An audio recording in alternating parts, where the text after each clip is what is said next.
Olá, sejam muito bem-vindos ao SBN TV, agora com a doutora Alessandra Gorgulho, para o nosso quadro SBN Science. Muito obrigada pela sua presença, doutora Alessandra. Foram várias aulas, né, aqui no CEBAM, 3 aulas em 3 departamentos diferentes e, na verdade, cada um trazendo um pouco da nuance da radiocirurgia na neurocirurgia. Então, conta um pouquinho mais sobre essa sua participação e como foi, né, cada aula, cada discussão em cada departamento diferente na nossa neurocirurgia. Claro. Muito obrigada pelo convite para a entrevista e parabéns pelo super trabalho que você está fazendo à frente disso. Realmente a radiocirurgia é uma técnica, né? E como tal, ela se aplica ao tratamento de diversas doenças, que são representadas então em vários departamentos.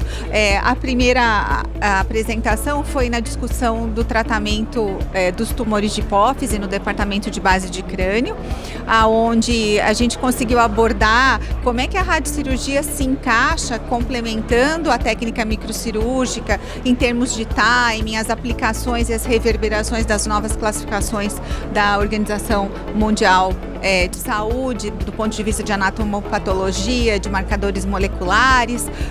A segunda foi sobre os avanços na neurocirurgia funcional, tanto em termos de equipamentos e conceitos. E, finalmente, hoje foi a apresentação no Departamento de Oncologia, também discutindo qual é o papel frente aos novos desenvolvimentos das terapias sistêmicas, se elas vão afetar as indicações, como é que entra dentro do algoritmo de radiocirurgia e cirurgia, o que vem antes, e vários outros, digamos assim, paradigmas que mudaram, né, como tamanho de lesão, presença, quando que está indicado uma técnica ou outra. E acho que tem que congratular realmente a comissão científica, porque a gente sabe que o CIBAM é dedicado à educação, ao público jovem, mas foi uma educação muito sofisticada, porque ao mesmo tempo que educou e deu uma visão ampla, o programa focou naquilo que tem de última discussão dentro de cada especialidade, cada departamento.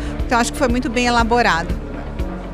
Excelente, parabéns por abordar, né, tão bem a radiocirurgia para tantas áreas diferentes e fazer com que os neurocirurgiões aprendam um pouquinho mais, né, sobre essa área. E sobre novidade, existe também esse seu projeto, né, lá na USP, com relação aos distúrbios de comportamento. Conta um pouco sobre esse projeto para o pessoal que está aí assistindo. Bom, a gente sabe que as intervenções para as doenças do comportamento carregam até uma peja histórica de serem permissíveis ou não permissíveis, e aí entra até uma questão social, ideológica, de quem não conhece de fato a verdade e muito menos esses pacientes, né? A gente sabe que a epidemiologia dos distúrbios do comportamento, ela agraça uma população muito maior até do que a dos pacientes com distúrbio do movimento. Então, como neurocirurgiões que visam a intervenção no cérebro de modo a minimizar sofrimento, a gente tem um papel a desempenhar, principalmente no campo da neurocirurgia funcional, obviamente. E aí a gente tem esse projeto, então, junto com o Departamento de Psiquiatria, no Instituto de Psiquiatria da Faculdade de Medicina da USP e a disciplina de neurocirurgia, aonde emprega-se, então, a técnica do Gamma Knife para o tratamento dos pacientes com transtorno obsessivo compulsivo. E dentro daquela nova... do novo approach, né, que a gente tem em funcional, que é aonde que eu consigo ser mais precisa, onde a minha intervenção é mais seletiva, sofisticada, sejam com os eletrodos direcionais, né, que visam a encontrar qual é aquele ponto do cérebro que eu vou ter o melhor efeito na network. A mesma coisa com a radiocirurgia. Então, como é que eu posso afetar, qual que é o volume, qual que é a dose, qual que é o efeito final que eu estou ocasionando. É mais uma técnica ablativa. E, na verdade, não é apenas ablativa, e a gente tem que abrir um pouco o conceito disso, que a gente tem à disposição do neurocirurgião funcional para poder tratar várias doenças do cérebro. Excelente. E pensando nisso, né, que a radiocirurgia não é apenas ablativa, que aplicações que a gente tem da radiocirurgia pensando na neuromodulação cerebral? Esse eu acho que é o ponto muito interessante. Como tudo, né, que a gente vê, essa ideia não é nova, que acabou de ser lançada agora nos anos 2000, mas ela foi recebeu muito pouco investimento, principalmente de estudos translacionais experimentais que possam então promover o próximo passo, que é trazer para a arena clínica. A gente sabe que existe um efeito neuromodulatório das baixas doses. Isso vai ter um impacto, de novo, em vários departamentos.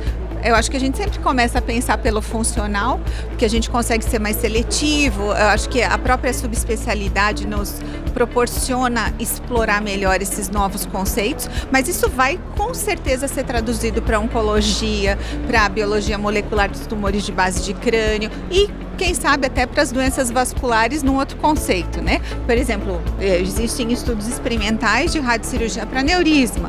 Não aneurisma que precisa de clipagem, que foi roto, mas os babies. Será que a gente consegue dar mais segurança para esse paciente?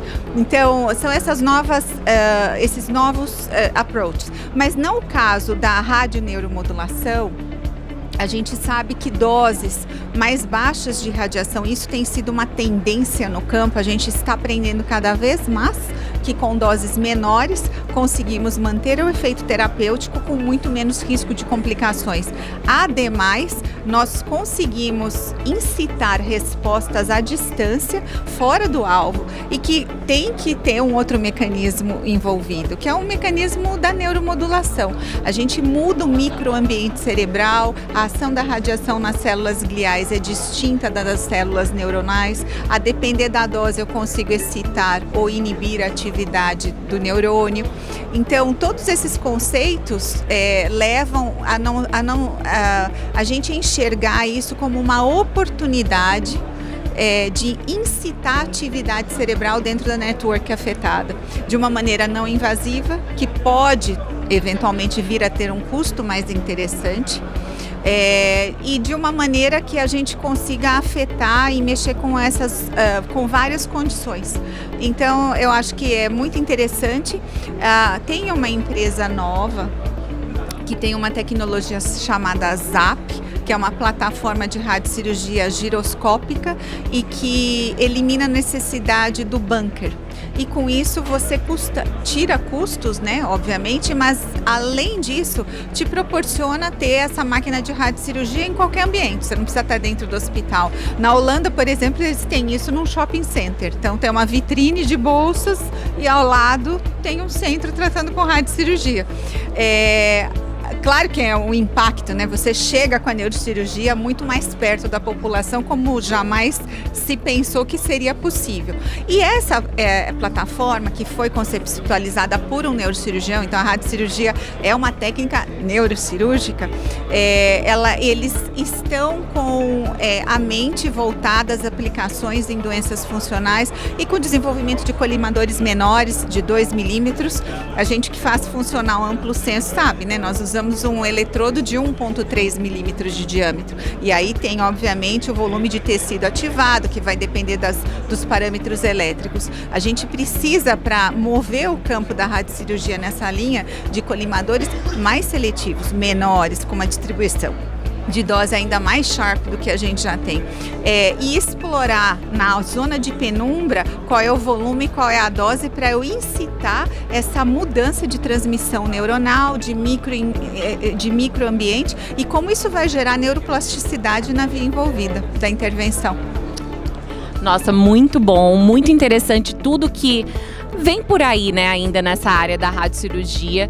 Todos vocês que estão assistindo, se gostou do vídeo aqui, curte, compartilha. Se tiver qualquer dúvida, coloca aqui nos comentários que a gente vai conversar mais com a doutora Alessandra. Se pudesse, a gente ficaria horas aqui conversando com ela, que realmente esse assunto é fascinante. Continuem ligados na SBN TV. Um abraço e até mais.